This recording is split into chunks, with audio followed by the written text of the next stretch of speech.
Bonjour et bienvenue, aujourd'hui on va faire des photographies d'enfants en collaboration avec Vanessa Varino qui est également photographe professionnelle. A tout de suite.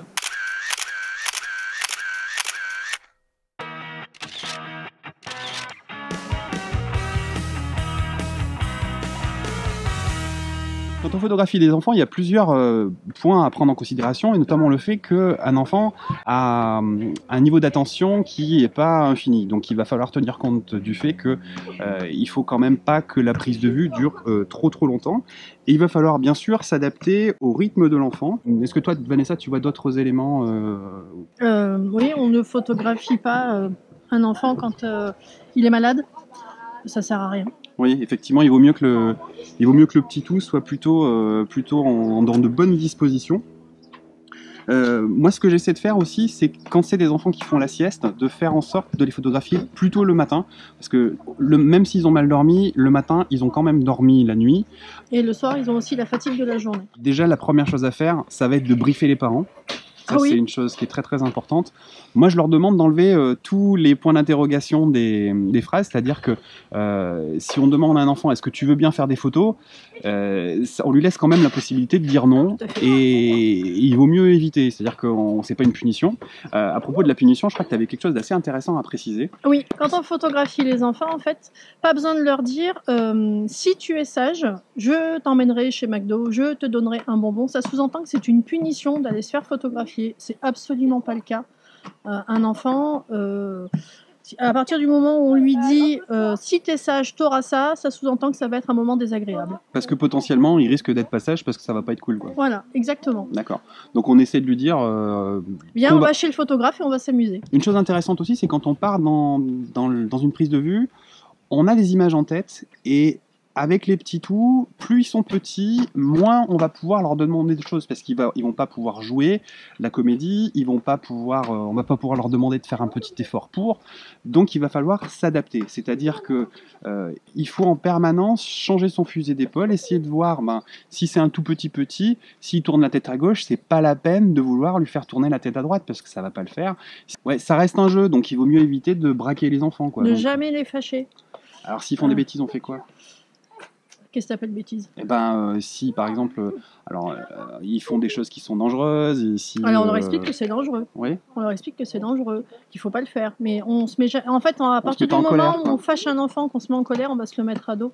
Ouais. Donc on n'obtiendra plus rien. Alors ça veut pas dire pour autant qu'il faut qu'ils fassent n'importe quoi, qu'ils ont droit à tout. C'est ce qu'on disait en premier. Faut cadrer, c'est ce qu'on disait en premier temps. Il y a quand même des règles et on cadre. D'accord. Voilà. Mais par contre, c'est vrai que moi, je vois des fois, j'ai des enfants qui arrivent en studio et ils arrivent. Non, je veux pas faire de photos. Et ben c'est pas. Allez bien, on va faire des photos. On discute un peu, on lui montre comment ça va se passer, on lui explique ce qu'on va faire. Et à partir du moment où on l'inclut dans les discussions, il se sent plus grand et du coup, il accepte de faire les choses. En gros, on responsabilise, quoi. C'est ça. Alors, on va pouvoir utiliser un boîtier APS-C ou plein format, peu importe. Avec un plein format, on aura des profondeurs de champ qui vont être un petit peu plus jolies, un petit peu plus faibles. Pour avoir des jolis flous d'arrière-plan sur les portraits, on peut utiliser des objectifs fixes à grande ouverture. Ça, c'est un 50 qui ouvre à f1.4. Le 50 qui ouvre à f1.8 est aussi très bien. Il y a un objectif que j'aime beaucoup aussi pour les portraits, c'est un 100 mm macro, qui est vraiment très bien. Je sais pas ce que t'en penses, toi aussi. J'aime beaucoup, je travaille beaucoup au 100. Ouais. Et sur les repas, alors ça, moi, ces deux objectifs, je les utilise beaucoup pour les portraits, mais surtout en studio. En extérieur, moi, je privilégie souvent pour les portraits le 70-200 qui est de 8. Et en gros, je dirais objectif à grande ouverture pour les portraits.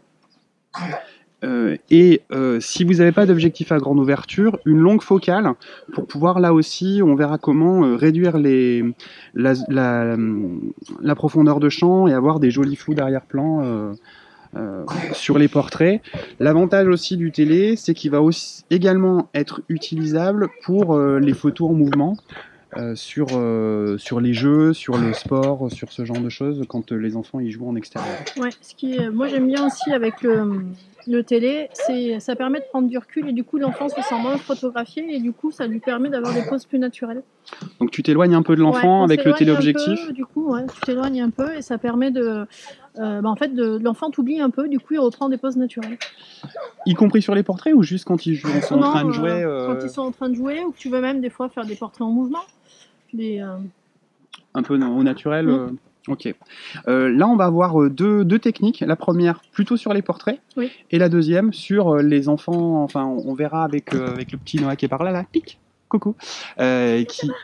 Qui fera un petit peu de foot tout à l'heure. Et on essaiera de faire quelques photos de foot avec Noah.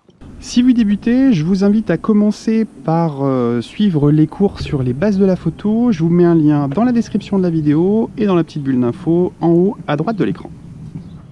Alors pour commencer, on va utiliser un 50 mm à grande ouverture. On va changer de caillou.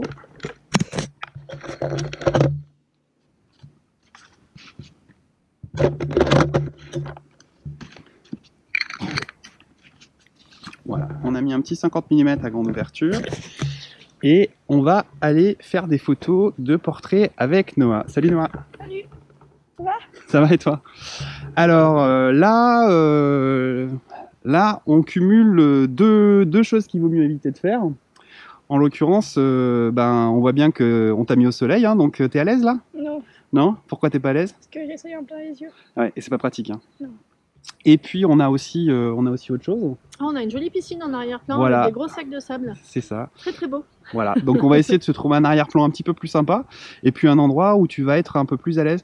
Alors, on note aussi une chose, c'est que comme on est en plein soleil, non seulement tu es gêné par la lumière, mais en plus, le soleil étant une source de lumière très très ponctuelle dans le ciel, ça va nous faire des ombres très marquées au sol. Très marquées au sol et très marquées sur ton visage. Donc tu vas être gêné et tu vas avoir des ombres très très On a marquées des sur ton grosses visage. zones d'ombre ici. Là. Exactement. Donc on va aller se mettre à l'ombre, hein, ça sera plus sympa. On va aller par là-bas. Ici c'est pas mal, t'es bien là? Ouais, je suis bien. Ouais, là t'es bien? C'est un peu mieux. Sur la manière d'interagir avec le modèle, mets-toi un petit peu ici du coup Noah, c'est bien? Ouais, impec, merci. Ce qu'il va falloir faire, c'est essayer de faire en sorte que tu aies l'air cool sur les photos, quoi. Donc il y a des trucs à éviter. Le truc à éviter, c'est nous on va plutôt essayer d'échanger tous les deux. Et ce qui est important pour moi, c'est qu'il n'y ait pas plein de personnes qui interviennent. Et surtout que tu as le droit de sourire, mais t'es pas obligé. Tu vois? Ce que je veux, c'est qu'on puisse s'amuser tous les deux, mais que si t'as pas envie de rire, t'es pas obligé de rigoler. Alors des fois, il y a les parents qui font des trucs bizarres. Là, Vanessa, tu m'avais dit, ouais, vas-y, montre-moi un peu comment ça marche. Allez, souris. Mais allez, monte tes dents, tu vois que t'es content. Allez, Wistiti. Wistiti. Voilà. Et c'est cool pour toi ou pas? Non. Bon, alors on va éviter. Et c'est cool pour personne. Ouais, mais c'est pas cool pour le photographe non plus parce que c'est agaçant. Il y a un truc aussi qui est bien à éviter, c'est que des fois, on a des intervenants qui sont à côté, c'est-à-dire que il y a des gens qui veulent rendre service au photographe et qui se mettent mais juste derrière. Voilà, donc là par exemple, tu vois, je vois que tu me regardes pas. Allez, regarde-moi. Voilà, je vois que tu regardes pas. Pourquoi? Parce que voilà. Allez. Voilà. Donc ce genre de choses là, hop. On évite. Donc voilà, l'interaction elle se fait avec l'appareil photo. Ça sert à rien d'essayer de se mettre derrière le photographe pour gigoter, essayer de faire sourire les petits. C'est contre-productif au possible, ça agace tout le monde, pas seulement les enfants. On est bien d'accord. Alors, le mieux donc c'est d'échanger, de plaisanter. Moi ce que je fais souvent c'est que si je dois te faire rire, rigole pas, fais la gueule. Voilà. Et à 3 je vais dire prout. Le pipi caca-prout marche. Voilà, le pipi caca-prout est quelque chose d'assez basique, mais de redoutablement efficace. Alors on va passer au réglage technique maintenant. Donc pour les portraits d'enfants, comme pour toutes les prises de vue de reportage, c'est-à-dire hors studio, on va utiliser la technique SPP-CMM, sensibilité, positionnement, programme, cadrage, mesure de lumière, mise au point. C'est la technique que vous pouvez retrouver dans mon Memento Photo et dans mes formations en ligne. Donc je vous mets un lien dans la description de la vidéo et dans la petite bulle d'infos en haut à droite pour aller voir tout ça. Première chose, la sensibilité ISO. On va adapter la sensibilité ISO à l'ambiance lumineuse. Si on est en plein soleil, on va se mettre en 100 ou en 200. Si on est à l'ombre, on va se mettre en 400 ou en 800 ISO. Ensuite, au niveau du positionnement. Donc on va se mettre à la hauteur de l'enfant parce que si on se met de notre hauteur à nous, on va l'écraser, alors que si on se met à la hauteur de l'enfant, on va être un peu mieux. On va éviter le contre-jour, donc tu vois, Noah, tu vas te décaler par ici. Tac, voilà, impec. Et là, déjà, on n'est plus en contre-jour, en tout cas j'essaye de plus l'être, on n'est pas non plus en plongée, on peut, hein, mais sinon ça va tout rapetisser, tu vas être tout petit, donc je vais faire en sorte de faire des images où tu sois à une bonne hauteur. Au niveau du programme, on va utiliser le programme priorité ouverture pour gérer la profondeur de champ. Donc on va utiliser la technique ZOF+, ZOF-, en l'occurrence ZOF+. Plus on zoome, plus on ouvre le diaphragme, plus l'arrière-plan est flou. On va choisir une grande ouverture et on va faire attention quand même aux grandes ouvertures parce que tu vois, là, si Noah est face à moi, on aura une profondeur de champ qui est faible et c'est pas gênant. Par contre, si tu te mets de 3/4, Noah, tac, voilà, on risque d'avoir la mise au point qui sera sur le premier œil et qui sera bonne, avec une profondeur de champ qui sera suffisante, mais par contre le deuxième œil sera flou. Donc on aura un regard qui sera trouble parce qu'il y en aura un seul des deux yeux qui sera flou. Au niveau du cadrage, on va rester assez près du visage, puisque plus on va s'en éloigner, plus on va intégrer d'éléments de décor qui ne seront pas forcément intéressants. Donc on va essayer de se rapprocher au maximum pour éliminer les éléments d'information qui ne sont pas nécessaires. Il faudra faire attention aussi à ce qu'il n'y ait pas de choses bizarres. Vous voyez, par exemple, on a l'impression que tu as un dôme au-dessus de la tête et que ça te fait un petit chapeau. Donc il faudra vraiment faire attention à la manière dont on gère l'arrière-plan et les éléments qu'on intègre à l'intérieur du cadre. Pour la mesure de lumière, vous pouvez utiliser le mode de mesure de lumière que vous voulez, peu importe, du moment que vous mesurez sur le visage, puisque le visage est quasiment un gris moyen. Vous pouvez mesurer dans votre main ou sur le visage.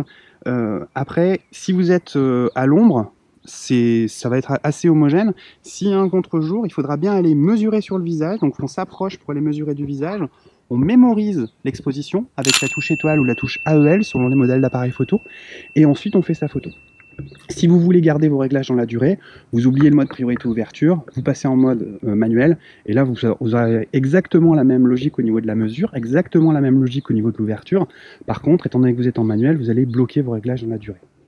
Si vous débutez, ne vous cassez pas trop la tête sur les effets de lumière, essayez de faire simple, ce sera toujours plus efficace que de vous embêter à avoir des lumières un peu compliquées.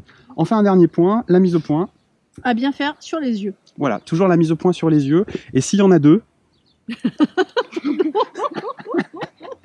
vous le faites sur celui-là. Non, ce que je voulais dire, c'est que quand on est de 3/4, c'est ce que je vous expliquais tout à l'heure, faites la mise au point plutôt sur l'œil qui est devant que sur celui qui est derrière, puisque la profondeur de champ sera toujours un peu plus étendue derrière que devant. Donc si vous avez le choix, faites la mise au point sur l'œil qui est le plus proche de l'objectif. Voilà, c'était ça la blagounette. On va faire quelques photos maintenant ? Allez, feu. Bouge pas. Je m'éloigne un petit peu. Allez, souris. On a dit non. Non, souris pas, voilà, c'est bien. Fais la gueule. Vas-y, fais la gueule, c'est bien ça. Mais tu fais trop bien. Regarde ici, voilà, 1, 2, 3 proutes.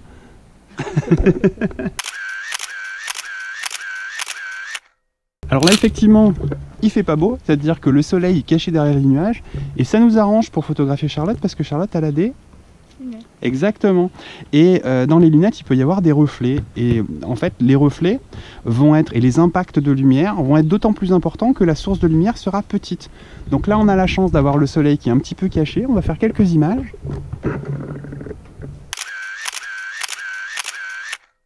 Alors le soleil est en train de sortir, on a un joli soleil bien ponctuel qui nous fait des ombres bien marquées au sol.